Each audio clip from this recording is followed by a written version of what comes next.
যেই সংসদ ভেঙে গিয়েছে সেই সংসদে এমপিদের বলছে যে তোমরা রেডি হও। আমরা জানি পার্শ্ববর্তী দেশে বসে কে ষড়যন্ত্র করছে। আমি একটু ডক্টর আনম এহসানুল হক মিলনের কাছে যেতে চাই। অনেক ধন্যবাদ, আপনি আমাদের সাথে যুক্ত হয়েছেন। যে পরিস্থিতি এখন আসলে চলছে সেটা জনমনে একটা অস্বস্তিকর পরিস্থিতি, কারণ তারা গণঅভ্যুত্থানের মাধ্যমে একটা সরকার চেয়েছে, সুষ্ঠু নির্বাচন চাই, সব কিছু ঠিক আছে, কিন্তু এখন সব কিছু কেমন জানি অস্থির। কোথা থেকে হামলা হবে, কোথায় আমি রাস্তায় হেনস্থা হব, কোথায় আমাকে কে ধরে নিয়ে যাবে, কোথায় আমাকে খুন করে ফেলবে, কোথায় আমার জায়গাটা দখল হয়ে যাবে, মানে এককভাবে জনগণ এই শঙ্কার মধ্যে আছে। এবং এই শঙ্কার মধ্যে থাকার অন্যতম কারণের জায়গা বলা হচ্ছে, যেহেতু আপনারা 16 বছর ক্ষমতায় ছিলেন না, আপনাদের তরফ থেকে অনেকে এসেই সেটা করার চেষ্টা করছে, যেহেতু তারা এখন মুক্ত। এই অভিযোগের জায়গা থেকে শুরুতে আপনার কাছ থেকে জানতে চাই। ধন্যবাদ আপনাকে, ধন্যবাদ দর্শক শ্রোতা এবং বিজ্ঞ আলোচক দয়কে।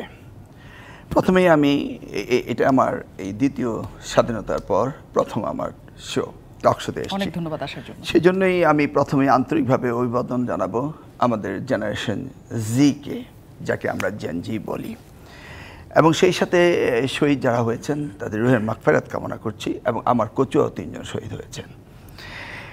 এইবার বহু শহীদের রক্তের বিনিময়ে আমরা দ্বিতীয়বারের স্বাধীনতা পেয়েছি।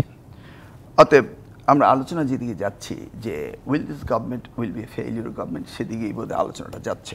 আমি একদমই না, একদমই না। তাহলে এটা খুবই দ্রুত সময়ে এই প্রশ্ন আসার কথা, কারণ 10-12 দিনে সরকার সফল কি ব্যর্থ এটা আসার প্রশ্নই ওঠে। তাহলে আপনারা আলোচনা করছেন যে জীবন নিয়ে আমরা শঙ্কিত, আমরা চিন্তিত, কখন কোথায় কি ঘটছে এটা নিয়ে আমরা শঙ্কিত। দেখুন, এই নিউ জেনারেশন যেভাবে তারা এই আন্দোলনটি সুসংগঠিত করে এবং এই দেশকে দ্বিতীয়বারের মতো স্বাধীনতা দিয়েছে, যেটা আমরা রাজনীতিবিদরা ব্যর্থ হয়েছি, এই কথাটি প্রথমে স্বীকার করতে হবে। তারপর আমি কোনো অবস্থাতেই মনে করি না, বিশ্বাস করি না যে এই মুহূর্তে আমরা শঙ্কিত, আমরা উদ্বিগ্ন, আমরা ভীত, আমরা সংশয় ন। এই যে একটা হ্যাফেজার্ড অবস্থা, এটা অবশ্যই আছে, কারণ যে শাসন তারা চালিয়েছে এর ব্যাখ্যা আমাকে দিতে হবে না। গত প্রায় 16টি বছর ধরে, তার আগের সময়গুলো আপনাকে এতে ইনক্লুড করতে হবে, 96 থেকে 2001 পর্যন্ত। সেই সময় শাসন ব্যবস্থাও আপনাকে এই সাথে আনতে হবে। তার সাথে আনতে হবে সেই 71 থেকে 15ই আগস্ট 2075 পর্যন্ত। এই ক্রোনোলজিক্যালি যদি আপনি পার্ট 1, পার্ট 2, পার্ট 3 এইভাবে সেপারেশন করে একত্রে এটাকে কিউমুলেট করেন, তাহলে এই প্ল্যান অ্যান্ড ডিজাইন আজকে নয়। সে এত বড় একটা এভারেস্ট তুল্য তাদের কনস্পিরেসি, যেটা 1/11-এ এসে একবার হয়ে গেল, সেখান থেকে ধারাবাহিকতা হলো, এই টোটালটাকে আমরা এত ছোট্ট নজরে দেখলে হবে না।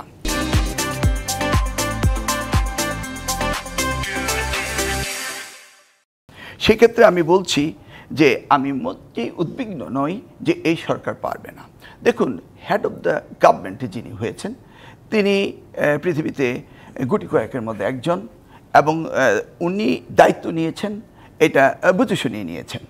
84 ইয়ার্স একটি ভদ্রলোক, তিনি জীবনে যা পেয়েছেন, বাংলাদেশের সরকার প্রধান হওয়া, সেই পাওয়ার মধ্যে এটা অত্যন্ত ছোট, নগণ্য। অতএব এই চ্যালেঞ্জটুকু উনি নিয়েছেন এবং চ্যালেঞ্জ দেওয়ার মতো ক্যাপাসিটি ওনার রয়েছে, নিশ্চয়ই আছে। এবং যে পরিস্থিতিটা আমি সেটা বলছি যে উনি চ্যালেঞ্জ নিয়েছেন, তিনি সমস্ত কিছু সংস্কারে হাত দিয়েছেন, একটা বড় জায়গায় তিনি আছেন। এখানে আরেকটা পয়েন্ট আছে, হ্যাভ টু এড ইট। এই চ্যালেঞ্জের সাথে অ্যাকসেপ্ট আওয়ামী লীগ, অন্যান্য দলগুলিও সক্রিয়ভাবে ওনাকে সহযোগিতা করবেন।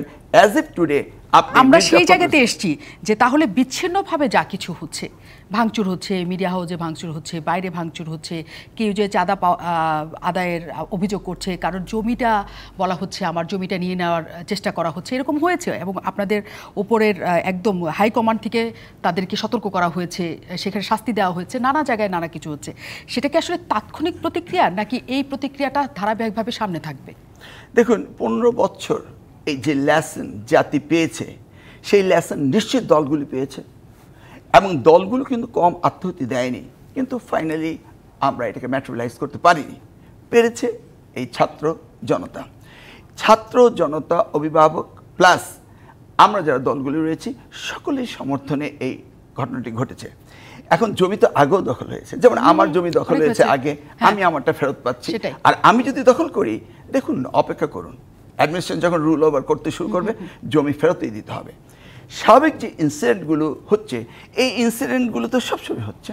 আমরা তো আগে কিছুই হলেই শুনতাম জামাত বিএনপি করছে, এখন তো আমরা জামাত বিএনপিকে বলতে পারি না, কিন্তু আমরা জানি পার্শ্ববর্তী দেশে বসে কে ষড়যন্ত্র করছে। আমরা এমনকি ভিডিও কনফারেন্সে দেখতে পাচ্ছি যে যেই সংসদ ভেঙে গিয়েছে সেই সংসদে এমপিদের বলছে যে তোমরা রেডি হও, এবং এমপিরা বলছে যে আমরা আছি আপা, আপনার জন্য আছি, ভয় পাবেন না। তাহলে ষড়যন্ত্র কি শেষ হয়ে গিয়েছে? এই জায়গাটিতে আপনি আসতে হবে, কারণ কারা আজকে সবচেয়ে বেশি লুজার সেটা আপনাকে আইডেন্টিফাই করতে হবে। ঐতিহাসিকভাবে বাংলাদেশের এই দ্বিতীয় বিপ্লবে, এই স্বাধীনতা হওয়ার পরে পার্শ্ববর্তী দেশের তাদের যে লসের, তাদের যে ড্যামেজ হয়েছে, সেটা কি আপনারা একবার অ্যাকাউন্টেবিলিটিতে এনেছেন? তাহলে why they will give up? They can not give up. তো সেই জায়গাটিতে যদি কেউ বসেই থাকে যে আমাকে গিভ আপ করা যাবে না, এবং তাদের শিকড় এখানে রয়ে গেছে, শিকড় কি মূলোৎপাটিত হয়েছে? বা যারা তাদের একদম হয়নি, এবং যে পরিস্থিতিতে তারা আছে তারা বারবারই ফেরার চেষ্টা করবে এবং নানাভাবে চেষ্টা করবে, কিন্তু যে জায়গাটাতে দেশ যেতে চাইছে, আপনারা যারা আছেন এখানে রাজনৈতিক নেতারা, তারা তো একটা সুষ্ঠু, তাদের বাদ দিয়ে একটা সুন্দর দেশ চান এখন এই মুহূর্তে গোছানোর জন্য। কিন্তু এখন এই মুহূর্তে যে ঘটনাগুলি আমি বারবারই বলছি, আমরা কাকে বাদ দিয়ে চাচ্ছি? যে আওয়ামী লীগ, যেহেতু তারা একটা 16 বছরের অপশাসন দুঃশাসন শেষ করার পর দেশ থেকে তারা চলে গেছে, আমরা সেটাই বলছি যে বাকি যারা আছে সবাই মিলে একটা সুন্দর দেশ গঠন করতে চায়। তাহলে আপনি বলছেন যে হ্যাঁ, জমি দখল হোক বা যা কিছুই হোক না কেন, সেটা তো আগে অনেকবার হয়েছে, তাহলে আগের ধারাবাহিকতা যদি আমরা রাখি, তাহলে কি আমরা সুন্দর করে আসলে কিছু করতে পারবো কিনা? মিসলিড করবেন না। জমি আমারও দখল হয়েছে, আমি ফেরত পেয়েছি, যদি এখন আবার দখল হয় তাহলে আবারও ফেরত পাবেন। আপনি দেখুন না, এই গভর্নমেন্টকে কাজ করার সুযোগ দিন। আপনি জমি দখল হচ্ছে, জমি ফেরত পাবেন কি পাবেন না, you just wait and see. আমরা এই মেসেজটাই, ল এন্ড অর্ডার তারা যেভাবে ঠিক করে আসছে তাদেরকে ঠিক করতে দেন। আমরা একদম এই বার্তাটাই আপনাদের কাছ থেকে, যারা করছে তারা যে এই কনসিকুয়েন্স, তারা যে এই মিউজিক ফেস করবে না, এটা আপনি বলতে পারেন না।